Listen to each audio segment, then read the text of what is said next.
Well, in Top Topic, we take a look at one of the stories making headlines here in China over the past 24 hours. And today's topic deals with China's wealth gap. Now, according to a report that was released by the government, households in rural China have seen incomes increase on average over the past 3 years. However, the wealth gap in the vast countryside has almost reached warning levels.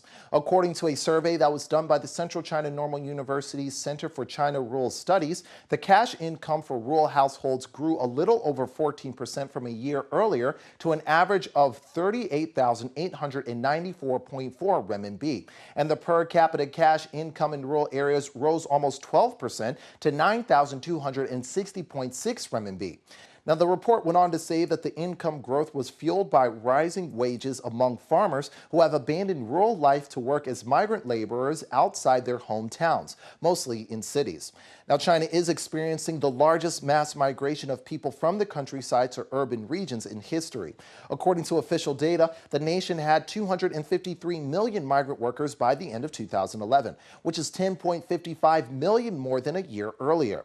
The institute went on to say that the wealth gap among rural households is widening as well. The Gini coefficient, which is an index reflecting the rich-poor gap in rural China, stood at 0.3949 last year, which is nearing the warning level of 0.4 set by the United Nations. Shu Yong, who is the chief of the institute, said that the income gap between the two groups shows how large the gap is between urban and rural areas. And he went on to add that it will force more rural residents to abandon farming and leave the countryside.